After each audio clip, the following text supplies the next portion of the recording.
the Michael Kay Show. He is the coach of a team that's tied for the most points in the National Hockey League. John Tortorella, the head coach of the New York Rangers, joins us on the Michael Kay Show. Coach, Happy New Year from Michael Kay and Don LaGreca. How you doing? Very good, guys. How are you? Things are going well. Now, I say this with tongue-in-cheek, but I look at you like Fonzie from Happy Days, where I don't think it's very easy for you to say I was wrong. Was it hard for you to apologize? No, not in this situation. I was wrong. I really was. I was too sarcastic. I was trying to make a point. I was frustrated in how the game was called the last 5 or 6 minutes of that game. I shouldn't have gone where I'd gone. In that stage, that point, it was such a great thing that happened. It was a great game. The whole thing about it was fantastic, and I shouldn't have gone that far. And to cause it really was tongue-in-cheek. I was just trying to drive home a point that I didn't like what was going on, but I certainly didn't want to bring the integrity of the game in, and that's what I did. It was stupid. Now, before the game, you had said that you enjoyed the experience of the Winter Classic. You'd be willing to do it again, but was there a major part of you that's happy that this is all over now and you can kind of just focus on the rest of the season? Oh, you're damn right. Now we have some privacy. I mean, the guys were great at HBO, but I don't think anybody should be in there other than the guys that should be in there and going about our business. It is a business, and I understand the entertainment value of it all, but we have a lot of work to do here. So as much as I respect them and like them, I'm glad they're gone. Now, you were on the show maybe a year ago, and we never have asked you since that point, but I remember distinctly you told us I would never do 24/7. You just said there's no way. How did they twist your arm to do it? I mean, did they make you do it? Well, what they do is they couple it with the Winter Classic game. Right. And I could not, my feelings about a locker room and how I should be run cannot interfere with a decision of an organization being involved in a Winter Classic game. It was great for our organization. And so my stubbornness can't get in the way of that.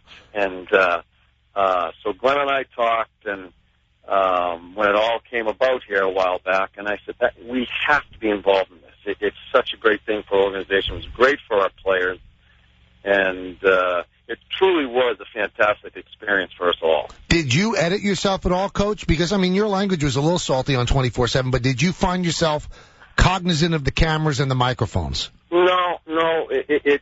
When you're, I mean, I'm trying to do my job, and once you're involved and you're emotionally involved in it, especially during the games, I don't even know they're there, and that's how good they are. They really blend in, and I'm just going to go about the business as we did, and there are certain times with interviews, and sometimes when the players are mic'd up on the ice during practice, I try to stay away. I don't want to be on the mic during practice, so I always found out who was mic'd during those times, and I didn't want to be anywhere near them. So those situations, yes. But come game time, and you're just trying to get your team ready, or whatever you have to do with adjustments, I didn't even know they were there. Talking to John Tortorella, coach of the Rangers here on the Michael Kay Show. Mark Staal played for the first time all year. How did he feel afterwards, and how will you handle him minutes-wise going forward? Well, I haven't even talked to him how he felt. I'm not a big believer in running to the players and making sure they're okay after an injury when they start playing. I think it's up to the trainer to come to me and say, you know what, he's not doing that well or whatever. If no one comes to me, I figure he's fine. So he's going through the routine that all our players go through as far as practices and stuff like that until a trainer says, you know what, we have to pull back. Now, Donnie, as far as minutes in the game, we're going to be careful there because he hasn't gone through camp. He hasn't had the looks that you need as far as the quickness of the game. He had some struggles in this game against Philly. Had some good minutes, had some poor minutes. He is not going to be in a top 4 type situation until we really feel that he's ready for that, and that could take a while. It could take a year, but we're going to monitor that for sure. Now, playing him when you did, the Winter Classic, he makes his debut. I mean, that was very, very theatrical. Did that have anything to do with to give your team an extra added boost, or if he was ready to play the day before, he would have played the day before?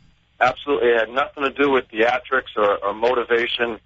I told my trainer, I said, don't give me percentages. Don't tell me about what's going on. I want a yes or a no. And that day, I did not receive any information or a yes or a no. So I went on and told the media he wasn't playing. That night, when we had a team dinner at 6:30, I'm across the table from my trainer, and he texts me, you need to talk to Mark. I grabbed Mark. He told me he talked to the doctor. He talked to Rammer. They both gave me okay. And I asked Mark, I don't care about them. How are you? Do you want to play? Are you ready mentally to play? And he says, yes. I said, then you're in. And that's all I needed from Mark Staal was him saying yes. And as I told the other guys, I think he can convolute a little bit. You're worried about the Winter Classic, and is this too much for him or whatever. If he told me he's ready to play, he was going to play, and that's what we did.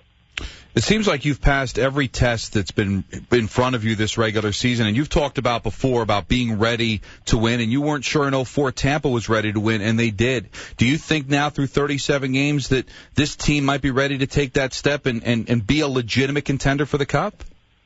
I don't know. I really don't know. I think we're going to have to pass now. Some of the things that have to go through the second half of the year is accept the responsibility of being a top team. We have been very consistent in our game. We've gone through a lot of obstacles with Europe and going out west right away after Europe, the HBO, the Winter Classic, also injuries on our back end. We've handled ourselves very well. Having said that, we're 37 games into it. We have plenty of hockey left to be played.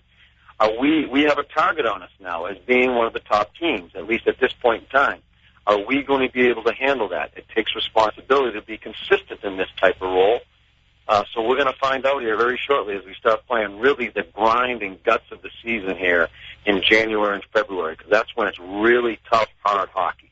John Tortorella of the Rangers, our guest on the Michael Kay Show. We had John before the season, John, and you said work in progress. When I said, can this team win a Stanley Cup? We're work in progress. Are you ahead of where you thought you'd be? Are you a better team than you thought you'd be on January 4th? Well, I'll put it to you this way. I think we can be a better team. I think Mark's coming back. I think Sauer has had some good days as far as his injury. If we get healthy, the amount of minutes that we've given our young kids really forced it upon them through our injuries, and then getting people back that are really part of our core of our team entering the season, I think that bodes well for you as far as being a better team. But I'm just reluctant to say, yes, we're a better team because there's so many different momentums throughout the year. And I'm anxious to see if our youth, because we have a couple of young kids in here that we didn't have at the beginning of the year. I'm anxious to see if we all can handle that. And that is going to be through our concentration and just taking it day by day. So I just don't want to look too far ahead. But all the spare parts have really come through. I love Bickle. Hagelin's been phenomenal. I think Mitchell's been solid. So what do you do with some of these guys when Volsky comes back and if you want to get Christensen in and you said Sauer on the blue line? Will it be a dilemma when these guys get healthy to work out your lineup? Well, with Volsky, I think he's ready to play. I just can't find a spot for him right now. He's going to have to wait his turn because I think he's healthy enough to play. Eric I've given him opportunities along the way here. He's a great kid, a very talented kid. He just not has grabbed the hold of it to solidify a spot on our club as far as within that lineup. So that's a situation that he's been beat out by some people. Michael Sauer comes back in. That's what we're going to have to make some who are we going to take out? Eminger, who I really felt is a big part of our team because of the jam he brings in the back end. When he comes back, there's going to have to be some decisions made. But, Donnie, these are all good decisions. It shows that I really feel our organization is growing because of the youth that's been added. And Glenn's done a great job keeping us together, not just looking for all free agents. It's developing from within. And I think the coaching staff down in our minor league team has just done one heck of a job in these kids coming up, and it's been really seamless as far as them coming in and playing for us. All right, before we let you go, have you watched 24/7? Do you sit with popcorn and sweats and watch HBO?